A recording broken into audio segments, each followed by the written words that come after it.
Olá, muito boa noite. Você que está aí vendo esse vídeo. Fazia tempo que eu não passava aqui pelo canal.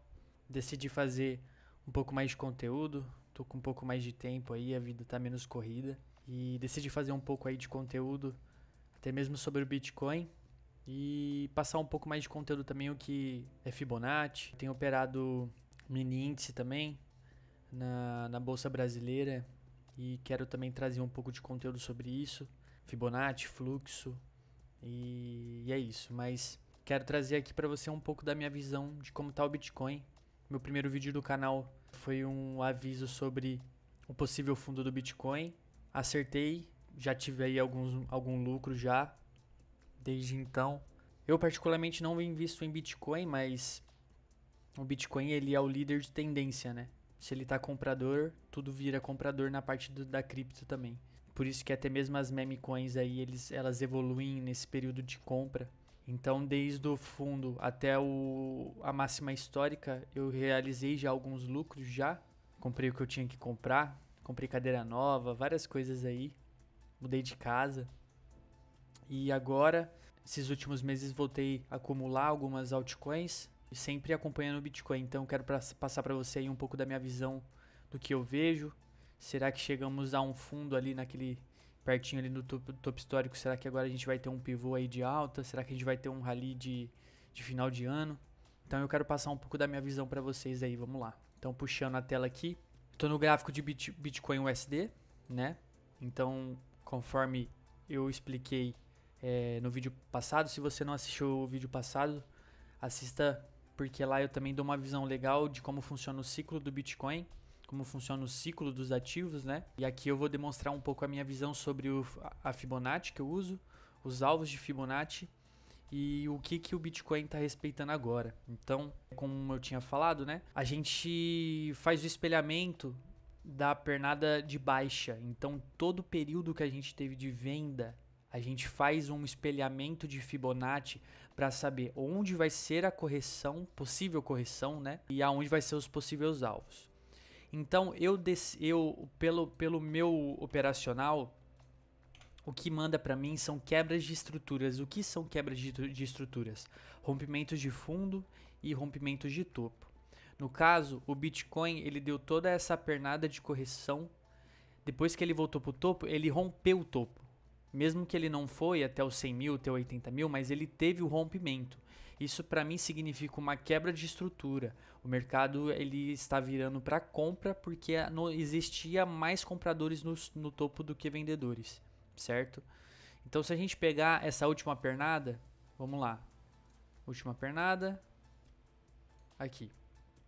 Como eu tinha falado, o Bitcoin estava fazendo uma possível acumulação no fundo, certo? Ele ia brigar nessas regiões e depois de vir para cá, ele ia explodir a tampa. Se você viu o vídeo, eu falei mais ou menos assim.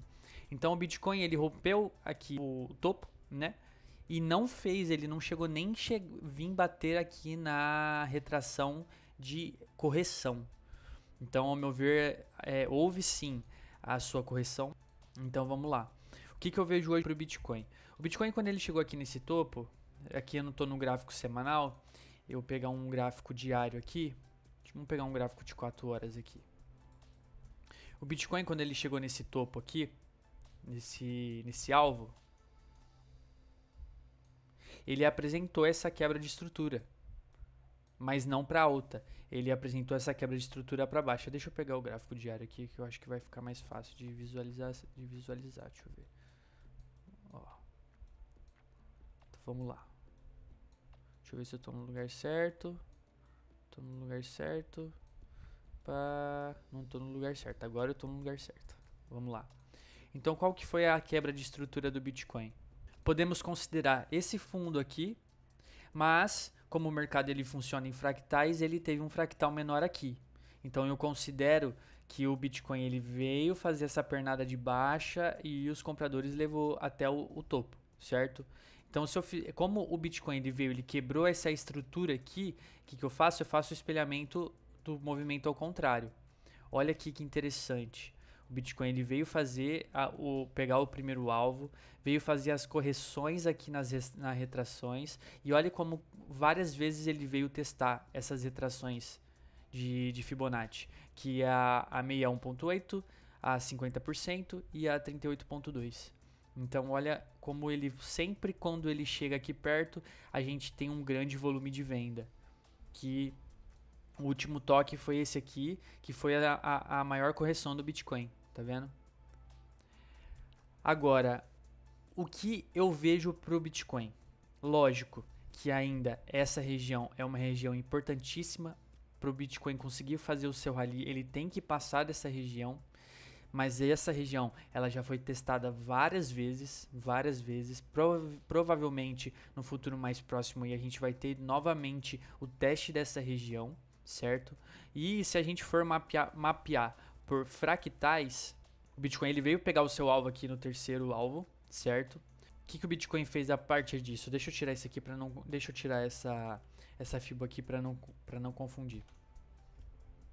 O Bitcoin ele fez a sua correção ainda demonstrando uma força vendedora, mas a partir do momento que ele fez o pullback, ele foi eliminando os topos, e eu considero esse aqui um topo completamente importante, né? Porque a gente, se for ver, é uma linha completamente de polarização. Olha aqui, ó, como essa linha de preço o Bitcoin tem respeitado. Então, a partir do momento que ele fez o rompimento desse topo aqui, a gente pode considerar uma quebra de estrutura. Então, aqui, o Bitcoin fez essa quebra de estrutura aqui. Opa! Pegando esse topinho aqui e esse fundo. E olha aqui que o Bitcoin está fazendo. O Bitcoin fez a quebra de estrutura, veio fazer o pullback nas linhas e está fazendo a continuidade de compra nesse momento, certo? Quais são os alvos?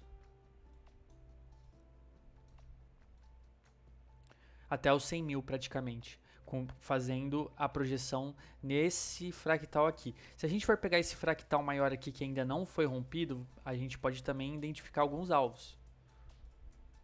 Ó, perto dos 100 mil também, e perto desse alvo maior que é do fractal grande que a gente fez de todo o bear market, certo? Então, o que eu espero de Bitcoin? Ele tem que superar aquele campo ali de venda, ainda de liquidez, que é a projeção desse fractal aqui, certo? Então, essa região aqui, completamente importante, o Bitcoin conseguindo fazer, e imagina o tanto de liquidez que tem acima desses topos aqui. Quanta gente vendida acreditando que o Bitcoin ia fazer uma correção maior, e entrando aí uma força compradora, quantas players serão liquidados no mercado? Então esses topos aqui estão cheios de liquidez, cheio de pessoas querendo estopar, que estão vendidas porque teve aqui o rompimento do topo na máxima histórica, né? Então não acredito que o Bitcoin vai fazer o movimento em linha reta, sempre vai existir as suas correções. E quais são as correções? Se a gente for fazer aqui, traçar a projeção de Fibo, vamos traçar desse aqui que eu sei que o Bitcoin está seguindo essa projeção aqui, ó. Então, essas aqui são as possíveis correções do Bitcoin. Sempre rompendo pullback, rompendo pullback, rompendo pullback, certo? Pode acontecer de o Bitcoin fazer um rompimento falso e voltar, pegar o segundo alvo e voltar aqui? Pode, tudo pode acontecer, mas se a gente for considerar completamente o espelhamento, completamente aqui a Fibo, ele tem alvo para seguir lá em cima, beleza? Então galera, essa aí foi uma mini explicação do que eu vejo, do que pode acontecer aí com o Bitcoin. Quero trazer futuras explicações, quero colocar alguns vídeos também explicando o que é Fibonacci, como funciona para quem está entrando aí no mercado. E como eu falei no outro vídeo, o mercado ele expulsa as pessoas que têm ganância. Você precisa almejar sim, ter bons resultados, mas nunca extrapolar o seu gerenciamento, porque se você extrapolar o seu gerenciamento, o mercado ele não perdoa. Demorou? Aí, tamo junto, até o próximo vídeo.